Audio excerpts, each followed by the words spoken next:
Hello, everyone, and welcome back to another episode of Are We Nerds podcast with your favorite host, Emily. And Emily. I'm back, y'all. Yes. I feel like it's been forever. We Like, haven't filmed an episode just you and I in like a long time, I feel like. and that, oh, you are right. I miss it. I miss it. I Welcome love back. I know. I love having our special guests. It's super fun, but like I also just love like the OG, like you and I, just like The Emily Club. the Emily Club. I mean, that's why you guys are subscribed, right? For the Emilys. That's why you listen. I hope so. Emilys. I hope so. Also, thank you for blowing up my TikTok this week. Let me check the like count. I'm pretty sure it's like got 30,000. You were the bearer of good news. Jesus, I was shocked. Let's see. It has 30,000 likes. And it's just you like, Literally, it took me 2 seconds to record. I saw the news, and it was funny because I had opened Twitter and I saw the news, and then I saw your DM about it. If you guys don't know what we're talking about, Given is getting a sequel anime movie, which me too. that just means that I have to collect the series now because I have 1 volume, but it's like 1 volume from Mexico in Spanish. It's like really random, but I just have it. So now I'm like, I need to collect all of it. But I literally open my phone. I go, flip the camera to the news, and then I go, and I got 30,000 likes. Anyway, yeah. Thank you guys. We appreciate it. Right. Thank you. We got a lot of followers. Yeah, we got a lot of followers from that. So that was very nice. Very nice. Anyways, if you're new here, welcome. We're glad that you're here, and we're happy that you're listening. And today's episode is all about women in anime. And yes, I know it's April now, and Women's History Month was in March, but I think we should celebrate women every month. Women every month. Women are just yeah, wonderful. Here. I love them. Literally the reason we're all here. Yes, literally. Yeah, we kind of goofed not having this episode in March, but we forgot about it. We did. Which is like horrible, but you know, it's fine. We weren't really thinking, which happens a lot. Also, it doesn't help that half the time when we're planning episodes, one of us is unmedicated. And I don't just mean you. Like, literally, sometimes it's okay. It usually is Emily, but like sometimes it's me too. So then we're just like, you know how hard it is to like sit down and they're like, okay, we need to think of things, and then actually having to sit down and think of things, like nothing happens. Okay, well, unmedicated, that's like that thing is like times 10. So I was like literally like no thought.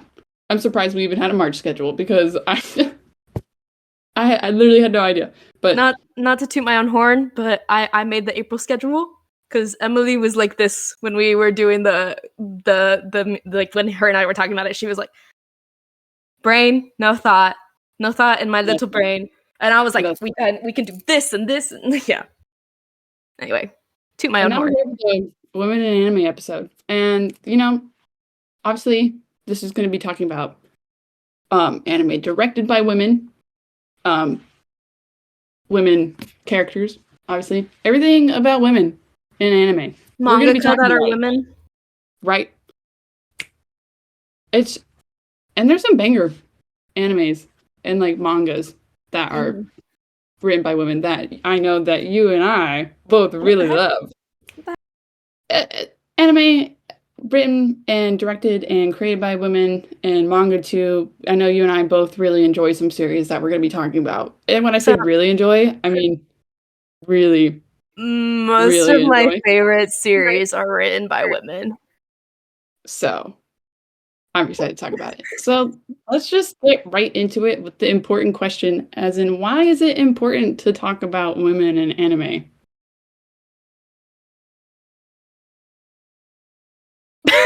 Why? I'm just like, why? Okay, well, we all know, like, if you don't know, I feel like women a lot of the time, I feel like we have progressed a lot as a society. There's no denying that. You know, obviously we can vote now and work in homes and like live a life. But there is still a lot of discrimination against women, and there's a lot of stereotypes, and a lot of times women are typecasted. And that is very relevant in media, especially I feel like in anime. Because a lot of the times women are just used as fan service in these animes. And I'm not saying men aren't used as fan service either. Like, come on. Men That's are as well. definitely a thing. We had a whole episode talking about anime men we sit for, so like it's a thing. It's true for men as well. But I feel like women especially, I often see like men specifically hating on these women in these animes because they're like, they're useless, they don't do this, they don't do that, or they're only good because of their tits. Like, I've seen people say that, and like, it's just so important to remember that a lot of these incredible series that people, especially like men, I'm thinking about a series in specific that like men are obsessed with, are written by women. And it's like, I mean, it can be so frustrating sometimes, especially like as a like a female watcher when it comes to like certain anime series. And I feel like it has gotten better with like portraying women characters in like recent anime and manga. yes. But just like one common, very famous example of like women characters that are like, you know, not really portrayed the way that they should be, but they deserved better, you could say, from like Naruto. Yes. People shit on Sakura all the time, and always have something to say about like female characters in that show. And it's just like frustrating that like, okay, you're taking it out like on a woman character, but like, have you thought about the person that created them? Exactly. And Like, to me, especially like when mangakas are like, oh, I'm not good at writing women, I'm like, you have so many resources around you. You could ask for help to write these women better. And yeah, it's just also like, I don't know. It gets I get especially frustrated with like One Piece, because I think the women characters in One Piece are actually pretty well written, like generally. But a lot of the times, male consumers, not all of them, but a lot of them. I'm not saying all of them. I'm not trying to get any hate here. I'm not saying all men. I'm just saying a lot of them I see, they only value the female characters for the way they look and not what they actually give to the story, what they give to the team, what they actually do. And the women are the backbone of a lot of these stories. yeah. It's and just like, it's not like, and obviously things like things that make anime appealing or characters appealing is obviously character design. Duh. Mhm. Like, I will really enjoy an anime if it's like, if a character is designed well physically and emotionally, mentally, all that type of stuff. But like, when you just apply the physical appearance of a character and that's the only thing you have going for them, and you just take out of the fact that, like, you know, if you're creating this character, obviously they're a person in your story, and you don't apply the person aspect to it, I'm like, what are we doing here? Like, who is this helping? Especially when people use media as a way to like portray like societal views and stuff. Like, you're just keeping it going, misogyny going. You're just keeping it like all these negative societal things that we all deal with. Like, it's just not helping anyone. Just keeping these same themes, these same harmful themes. We don't enjoy that. But obviously, you know, I love a good character, right? I think when, like, obviously in One Piece, I'm just thinking about them now, like Boa and Robin and Nami and I'm blanking on other female characters, but obviously awesome. They look hot. I would like that's amazing. Good for them. But I'm glad that they at least have a brain. It's like it's being hot is not their only personality trait. Right. So, but it is a plus. I'm not saying they're not hot. Robin's hot as fuck. Nami, hot as fuck. Like Boa? But that's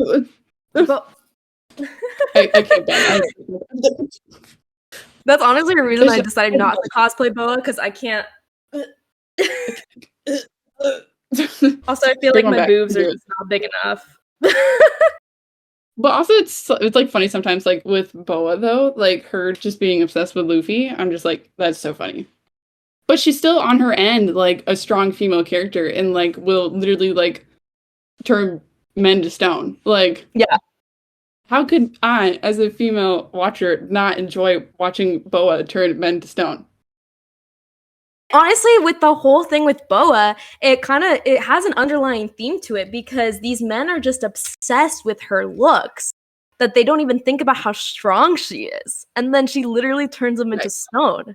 Like that perfectly encapsulates what like the whole like women in anime, like the problem I have with it sometimes.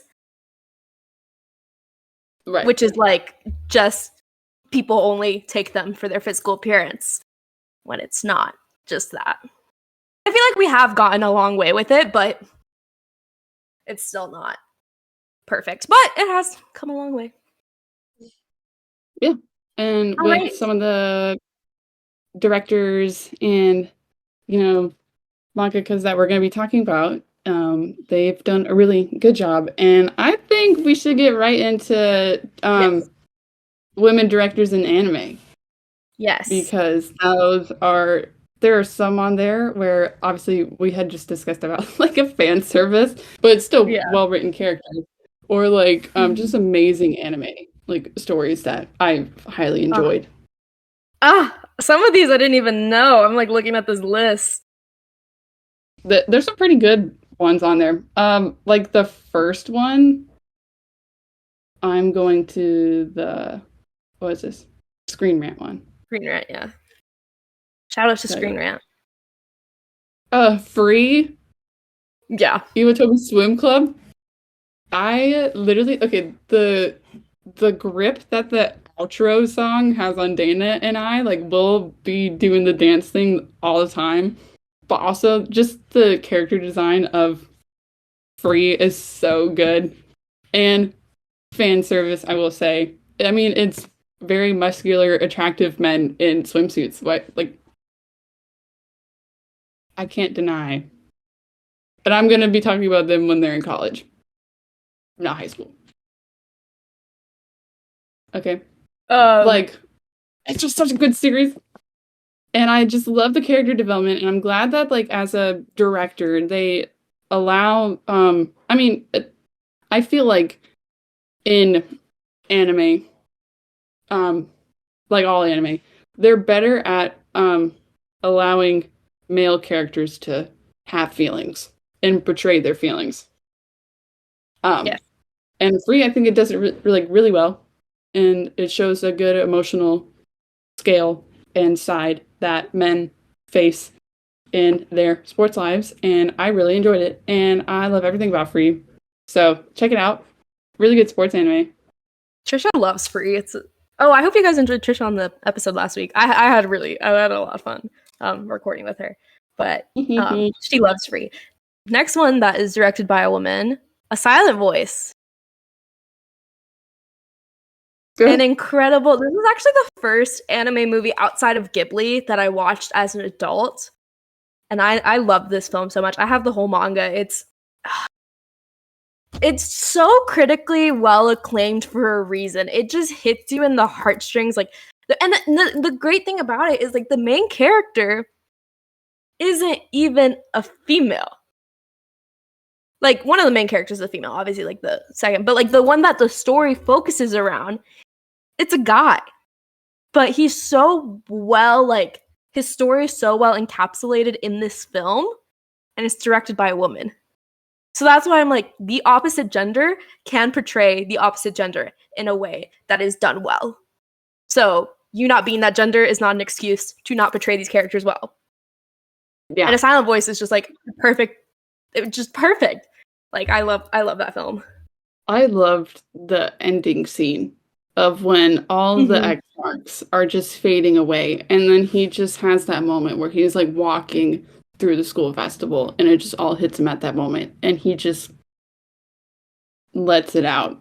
And I'm just like, that is such a beautiful moment that, like, some people in this world like do experience, where you just have that moment where you just let all of the past like trauma, and you don't necessarily forget, but like all the past trauma that you've had, or like the negative thoughts that you've experienced, you just like a weight off your shoulder for that moment, or like forever. And I just love how she directed that scene, and like that's how it ended. Like it doesn't show like them getting together or anything, like the main guy and girl. It just shows him like having that emotional experience, and it was just beautifully well done, and I think a really good ending. And I just love everything about Silent Voice. It's means a lot to me, especially like with my life experiences that I've had. So like just having, and I'm proud that it's like directed by a woman, and it being such a good like named movie. So I really love that. What's some other ones on here? Yuri on Ice. No idea this was directed by a woman. Makes so much sense. I mean, yes, it makes sense, but I had no idea either, and I just yes, it makes sense now. The grip that this series has on the fandom, and like the fact that we're giving Given movie and we still have no news about Yuri on Ice. Yeah, I like rewatch this series sometimes when I want to feel like happy, and like me too. Watch and like watch a character like succeed in their endeavors. And in this point, obviously, it's Yuri succeeding at ice skating, and then him having Victor. I love it. What a good couple. And it's just directed so well. They just do well in the emotion department, I feel like. Like, where this is like how people really are. It's Yuri on Ice, man. Like, I had no idea. So this was a good surprise for me. I had no idea that where'd it go? I don't know how to pronounce this. Kikai Sensen. I think it's Blood Blockade Battlefront. I watched this in high school, which was a while ago. I honestly think I watched this like 8 years ago, which is kind of crazy. But from what I can recall of this is a really good like action-packed sci-fi, like mystical fantasy anime that does like really well with all the tropes of like what you can think of in this anime. So the fact that this was like directed by a woman, I had no idea, and I think that's just like really cool. And another one that I have seen is K-On! K-On! Is like a music anime. This is like a female band created like with high school friends, and it's just so wholesome and cute to see them create this group and have fun creating music, because I myself really like music. We both do. So just like this really fun, cute, wholesome show. It makes sense now. So highly recommend checking these out. These are really good anime that we have seen. Now we're going to talk about the mangas that are written by women, and I'm so excited. This one, I knew that it was written by a woman. I have never read this or seen this, and I need to, because it's like, it's one of those animes or just one of those stories that it's like, how have I not like read or seen this? Full Metal Alchemist. Yeah. Men love this show. Like this is so like random, but every person who's ever recommended me Full Metal Alchemist has been a man. I've never had a woman recommended it to me. I know the girl is crazy. But I'm sure like Mustang. Yeah, whatever his name is. it sounds so incredible. Everyone always talks about it, and it's a series that I definitely need to read or watch. It's definitely on my list, and that is written by a woman, if you did not know. And Blue Exorcist. Yep. I had no idea. And this is the first anime that I have ever watched. So this is awesome. I love the story. I love the characters. I need to get more into the manga. I'm currently collecting it. I am up to volume 9. And there's like 20. There's like almost 30 or more than that. I don't know. But what a good story. And I just love the whole like demon aspect to it. It's just look, so I had no idea. This is like honestly like looking into all this stuff, this is such a surprise with everything.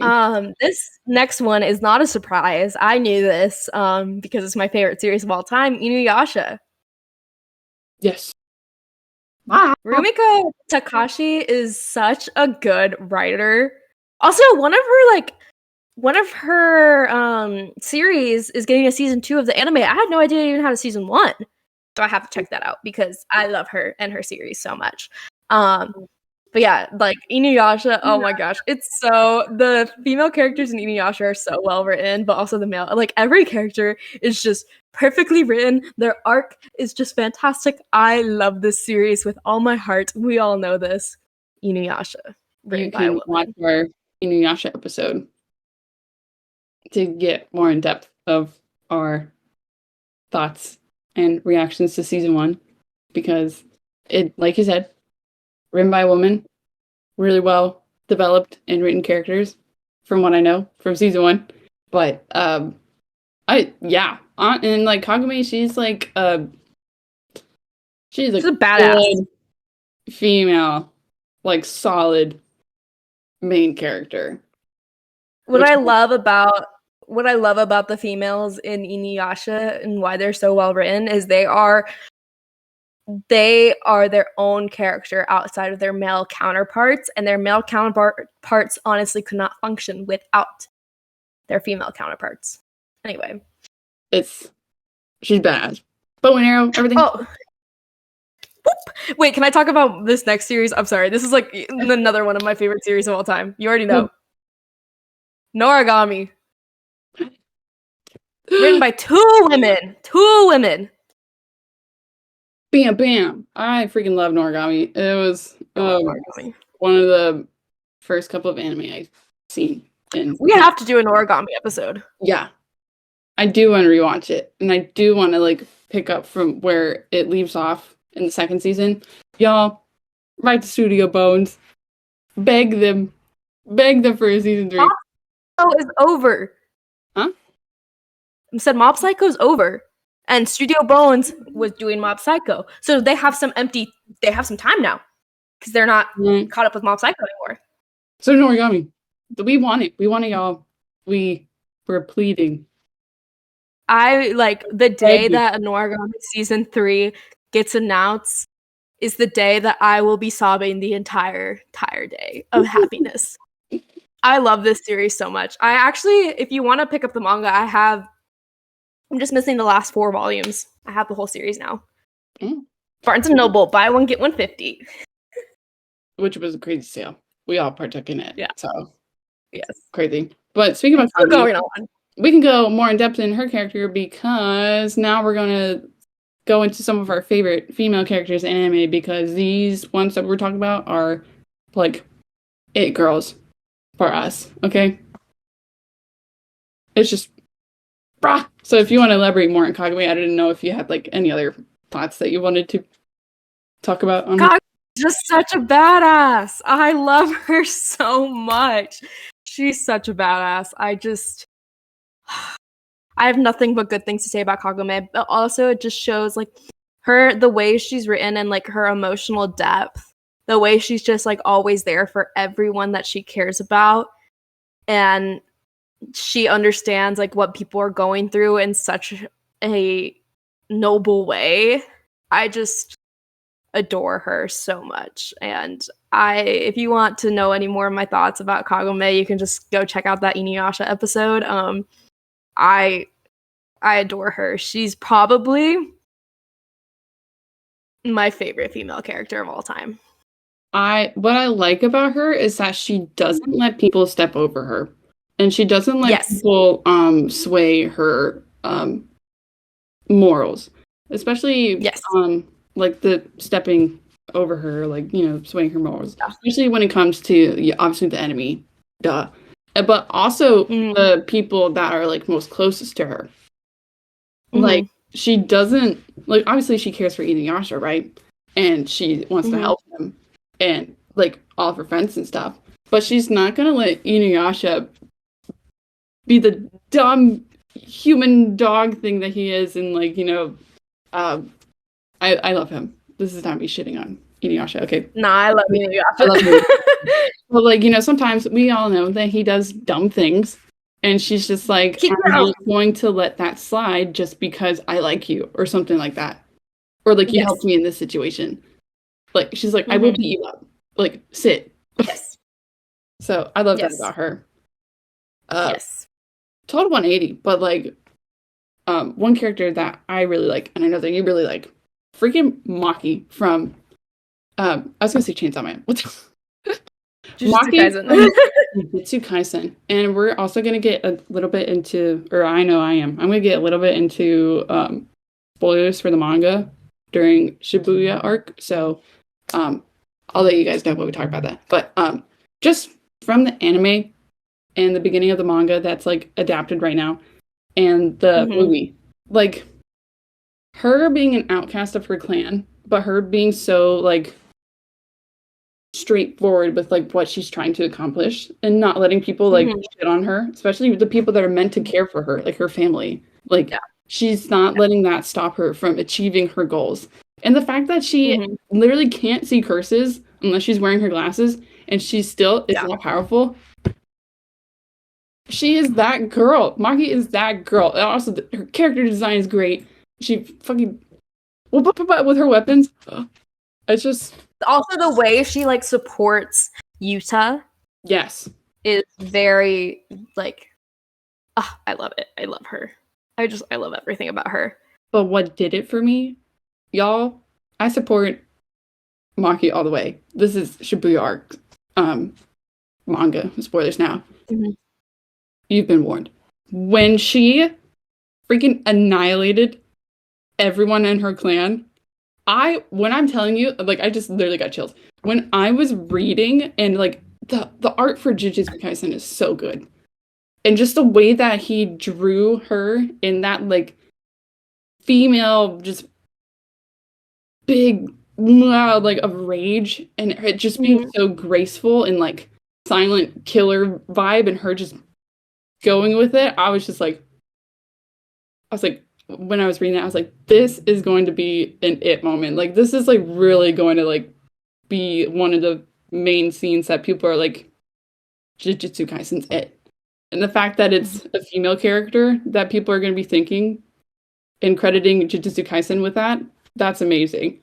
And I hope that when they animate that it's like silent and you just hear like the audio of, or like the sound effects of like her just like killing these people. Like, it's gonna be crazy, and I'm so excited to see it. And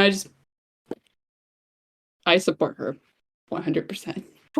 Listen, I support women's rights, but I also support women's wrongs. Right. Is it wrong to kill people? But morally, probably. But her in that moment, I was like, go girl. Also, she kind of killed people, and almost did kill people for a moment in the story. Sango from Inuyasha. Her design. I cosplayed her. She's one of my favorite characters. What I love so much about her is she's so fucking strong. Yeah.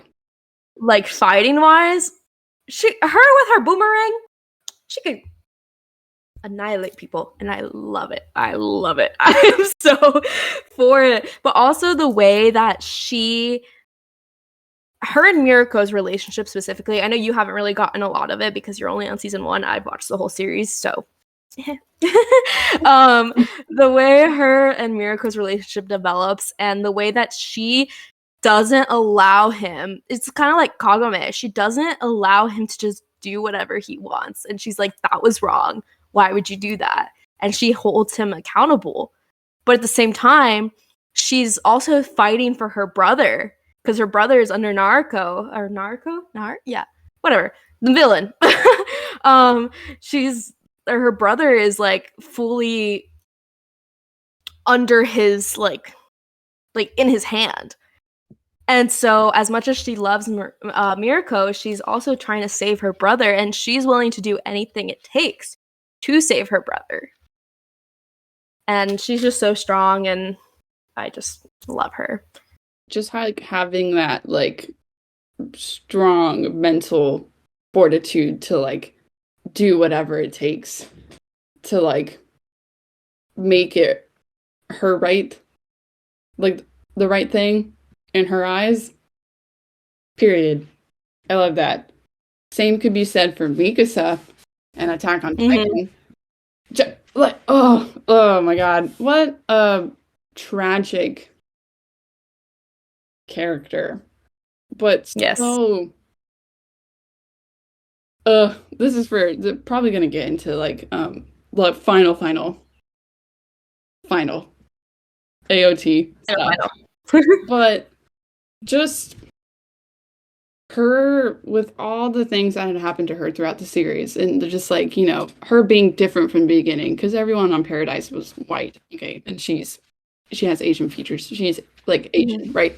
Just her being different like that, and having to be strong for not just herself, because she's an orphan now, but be there for Eren and, you know, protect Armin, and her just have like taking on that role of like caregiver but also like protector, just and keeping that just for the people that she loves and cares about, and doing whatever it takes to make sure that the people that she cares about are like okay and like alive. Like that like has to be exhausting. But the fact that she keeps up with that this whole time, and that she still believes in like, you know, what she's doing, like I don't know if myself, like if I would be able to like mentally keep up with that.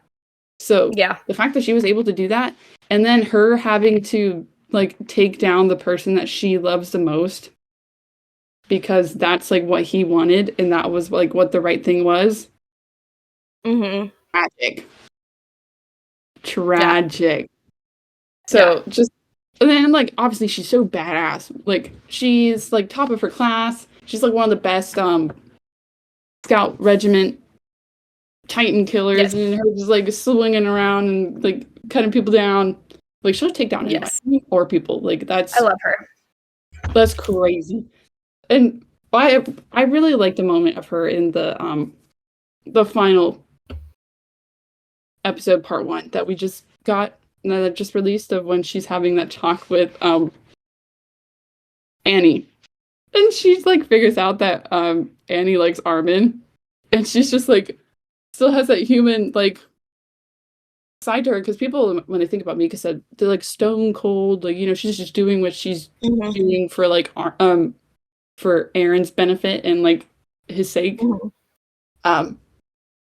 I like that they had that moment of her just like blushing over the fact that, like, you know, someone likes her friend Armin. So it's just so cute. I love everything about Mikasa. I love her character design. I love how badass she is. I love how strong and like mentally capable that she is. So she is pivotal to the whole story and the whole resolution of the story. I don't want to get into it because I know people are like, but you know what I mean. Oh, you know. If you know, you know. Yeah. Anyway. Did you have another? Next, I want to talk about. I'll talk about them at the same time because they're from the same series, just to kind of. Robin and Nami. from One Piece. All I'm gonna say, the crew would not survive without Nami. Are you kidding me? You know how Zoro is he can't get anywhere. He is so bad at directions. And then Luffy just is like, let's just go. And it's like, no, bro, you need directions. So they literally would not be able to get anywhere without Nami. That is how pivotal she is to the crew. Robin is the only person left in the world who can read the fucking poneglyphs. So if you don't think Robin is an important character, not just because she's badass and hot, it's literally because Luffy could not become king of the pirates without her. And that is all I have to say. And she's an archaeologist. I love that. As an anthropologist, that's cool to see that. So I love them. And I love their relationships. And also, Robin freaking devil fruit power, too. I want to cosplay Robin when she turns into the devil child. I think I might do that for Eywa. And what a cool moment to see her just, like, evolve her devil fruit power like that. And for it to be the, like, image and, like, stuff of a devil. Mm-hmm. You can't tell me that's not freaking cool. Reading that in the manga, I was like, oh. She's badass. I love her so much. I love them. And I love how goofy Nami is when she's just like, not necessarily like a scaredy cat, but like just her dynamic with like Usopp and them going like, I'm not doing that. Like, you won't catch me there. But then like them still supporting the crew. I'm just like, her stepping up to be like, I need to do this. Like, this is my fight and I need to do this. Nami. Queen! My last character is an underrated character that people do not talk about enough. And that is freaking Kyoko from Haikyuu, okay? She is a manager for Karasuno. And the moment that did it for me, like, I've always enjoyed her, right? Like, obviously, she's helpful. She supports the fallen crows, like the, you know, all that type of stuff. But that whole, like, mini backstory that we got of her like track and field days and her running to go get Hinata's shoes. I think this was season 4, part 1.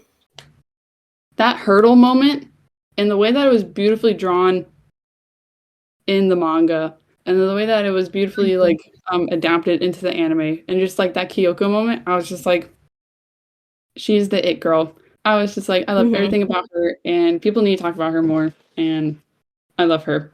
What a supportive queen. And the fact that everyone, like, respects her in the team, I'm like, yes. Yes. Speaking of an underrated female character, my last character is... how do you say it? Urahara? Urahara? Yes. Yeah. Floaty. She kind of was under the radar for a lot of the series until season 6 and her moment where she goes up and is like, has the megaphone and is talking about why Deku needs to be back at UA and why he's working so hard and sacrificing himself and why like he needs to be protected just as much as they do. And that whole speech brought me to tears. She's so, like, the courage it takes to go up to a stage of people who are, like, so not even just hesitant. It's like they're not hesitant. They just don't want to. Like, and they're all out there protesting the fact that Deku is coming back to UA. And the courage it takes for her to go up there on a megaphone and convince these people that this is the right thing to do she's incredible. She's so strong and I love it. And then the time in, I think it was season 5, where Deku's quirk, I think it's from the 2nd user or the 6th user, his quirk where like the things come out of his hand. Where he loses control and Urahara just goes and hugs him. Yeah. To keep it under control. Like, she's just so underrated. I love her so much, and I think that she's so pivotal to the story, and she's also so pivotal to Deku's character development. And I just love her. Like, she's from the when this first, like, when My Hero first started, right? I was like, okay, obviously, like, this is gonna be another female, like, or I thought it was gonna lead more to the same, like, tropes of, like, oh, this is just another female character where she's just like like, supporting character to the main male character, right? Like, it's just gonna be like she's gonna have like one cool thing or something. But that turned out to like not be the case. Obviously, what we see in season 6 with her stuff, but also when it comes to just like not dealing with Deku at all or supporting him when she's fighting what's her name from League of Villains? The what? Toga? Yes. Yeah. Obviously, we're not really good with names, but the one that takes the blood from people, okay? Like, yes, I think it's Toga. She has her own villain that she's going up against and going to continue going up against. Like, I love that. And I love how she's so, like, especially in that house scene in season 6, when she's, like, looking for her. And she's, like, doing, like, hand-to-hand, like, combat stuff, trying not to get, like, cut and stuff. I was just like, go girl. And the fact that she's, like, only 15, having to do all of this. I don't think people really take into consideration, like, the fact that, okay, of course, they have superpowers. But these are, like, 14 to, like, 15 years. They're developing. Like, fighting this war against villains. Like, that's insane. And people don't really, like, take that into consideration when they, like, just blatantly, like, want to go in and, I guess, just start shitting on the show or whatnot. But, like, I just can't wait to see, like, how she is as a hero, like, when this is all over and they're older. Like, I love her. I love everything about her. Last character I want to talk about, not anime, but this needs to set the record straight. Korra from Legend of Korra. Y'all hate on her, not y'all, as in, like, everyone, but some people will be hating on her, like, oh, Aang would, don't bring up Aang into this. First off, Aang is sort of her, okay? Also, Aang did not deal with the level of crap that Korra was dealing with. Let's just go ahead and say that. So, if y'all are hating on my girl Korra, and you're just like, oh, I can't believe, like, she got, the whole, like, Avatar line, like, cut off, and then, you know, when she's fighting literally the main evil spirit of the whole freaking universe. Did Aang deal with that? I don't think so. So, y'all put some respect on Korra's name, okay? Because I'm not here for Korra's slander. Get that out of my face. No. I agree. Love Korra. Dude, love Korra. I need to rewatch Legend of Korra. And the fact that she is, like, at least from as a kid when I was watching this, when it was coming out, and it ended, and she got with why am I so bad at names? Anyway, she got with the Fire Nation girl at the end. In my world view, that was the first openly LGBTQ plus female character that I had seen on my screen, because they took Legend of Korra off of TV after season 2, I think. So, oh, it's a cat. This is Squish.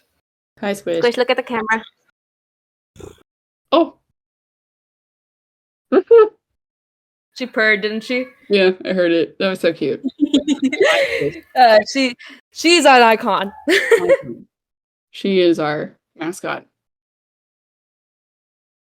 Oh. Beautiful girl. I miss my cat. Beautiful girl. The moral of the story is that, or not the story, this is the episode. The moral of this episode is that women are very important in not just real life, but in the media that we consume. And women deserve to be as badass and cool and mentally strong and all the other things that male characters have in anime and whatnot. And we do get that. And you do get female directors and creators and manga writers that create beautiful stories, that create very action-packed, very emotionally giving episodes and whatnot. And I think we need to praise more of that and ask for more women creators in our field. Gotta censor the booty hole. Get out of here. Most people don't want to look at that. But yeah, obviously, yes, I agree with everything you said. There's way more anime out there that are written by women. There's way more manga and stuff that are out there written by women that are good and that we didn't get to discuss about because, one, we haven't watched them, or we could go on all day about this, but that would be forever. And this is already a long episode. Yeah, we all don't want to stay here that long, but yes. I hope you guys enjoyed this episode because I did, yes. And I think it's important to talk about this. I love this episode. I always say that with our episodes. I'm like, I love this episode, but I do. I love this episode, but we hope you enjoyed this episode. Don't forget to check out our other social platforms to stay up to date with our schedule. Our April schedule should be up by now. Maybe, hopefully, probably. You can follow us on Instagram at arewenerds_podcast, Twitter at arewenerds, and our TikTok, arewenerds podcast. If you want to discuss anime, manga, books, music, anything else, you can join our Discord. We have a very lovely community, and we would love to have you join us. A link for our Discord and other social platforms will be in the description box of the YouTube and the Spotify. And thank you all for watching, and we will see you guys next Sunday. Bye-bye. Thank you for listening. Bye-bye.